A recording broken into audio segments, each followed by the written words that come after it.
Some people are just not happy unless they are angry, and that is currently the situation surrounding Atelier Ryza. It is currently being attacked because it features women, fictional women, that have over-the-top and obviously very unrealistic body proportions. And a similar situation recently happened with Code Vein that I covered, where reviewers actually gave the game a lower rating because of these fictional women. And we are already seeing this happen with the game. It is already being given a negative review by reviewers, but also by people that love to be angry. It is apparently their favorite emotion because they find anything that they can to complain about, yet it has not stopped the game from being the most successful entry into the franchise so far, and I am honestly so glad that is the case. I do not want a game to fail just because a few people dislike its content and do not really know what the game is about, but I will get into my thoughts on that more in just a minute.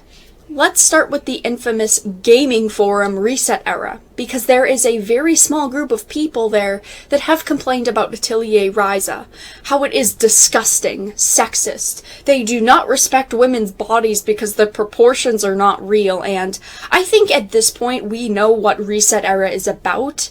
If you dislike a game and you want to help feed into cancel culture and help cancel the game, then you go to ResetEra. The only time you go to ResetEra is to complain, so I wanted to show you all some screenshots of conversations that have taken place on ResetEra, and I am going to use a Sankaku Complex article for the references. So everyone that is giving feedback to the game is talking about this character, Leela. She obviously is very over the top in her proportions, and honestly, I don't really see a problem with it. People enjoy fanservice JRPGs. I have played almost all of the Atelier games, and I've loved them. I think that they're great because they're not just about the fanservice and they're not just about the characters. It actually has gameplay, and it has good gameplay. It has a great story, and just because some of the characters do look like this, I do not think that means the game should be attacked or it should get such negative feedback just because of the characters. This was obviously the design that the developers went for. This is their art design. Why are you going to cancel a game just because the designers and the people creating it wanted it to look this way? I think there are so many games that look like this. Why is it that you are only attacking the larger entries into franchises? Why are you only attacking the larger franchises in general? So we are going to be talking about this character. This is their feedback. We'll call it feedback. There's no way that this isn't edited. Edit. Oh my god, just checked a video. The photos in the OP aren't edited. Of course they're not. Have you ever played any of these types of games? I am literally still laughing as I type this. That is ridiculous. Yes, it is ridiculous, and that is the point. We are talking about a video game. Fictional characters in a fictional world. Obviously, real women do not look like this. They do not have busts this large and out of proportion. I mean, it might be possible with a little bit of work, but that's besides the point. It is a fan service game. It is a fan service JRPG. I do not see a problem with this. The creators obviously wanted it to look this way. The developers wanted the characters to look this way. So why does it matter if they look this way? Yes, they're outrageous. They're over the top. This is the game, though. This is what you come to this type of genre for, the fan service genre.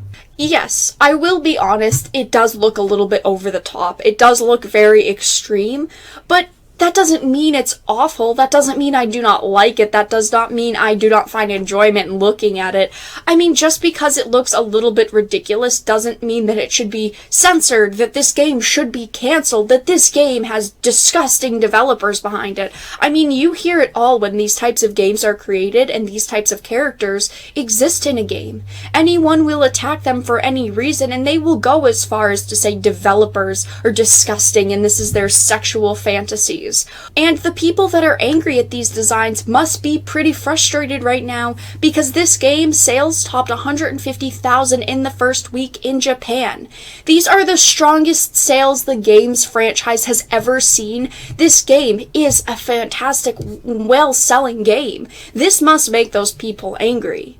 According to the outlet, pre-orders for the game outpaced those for recent games in the 22-year-old Atelier series, and sales were the fastest of any title in the series. And I think that this is phenomenal. This is a game I am looking forward to picking up, and I will support it because this was the developer's idea. This is what they wanted for the game, and I stand by that. I think that developers should have the creative freedom to create whatever they want, and they should not have to worry about every little thing being scrutinized in their titles and people calling for the game to be canceled just because they do not like one small detail in the game. I think that it is perfectly okay if you do not like this type of game. It is understandable, and plenty of people do not like this genre of games. But if you know that you do not like fanservice games, why are you even watching fanservice games? If you do not like it, why are you scrutinizing it? Because you want something to complain about? I think that that is ridiculous. If you do not like this type of game, you should just go and find a game that is better suited for you instead of spending your time talking negatively about something other people enjoy. Let everyone know in the comments down below, do you think that it is ridiculous that people will try to find anything they can to hate on a game, to feed into cancel culture and to cancel a game when they just do not like it? If you enjoyed this video, please make sure to give it a like, and of course if you did not, make sure to give it a dislike. I appreciate your support either way, but I will talk to you all again in the next video really soon.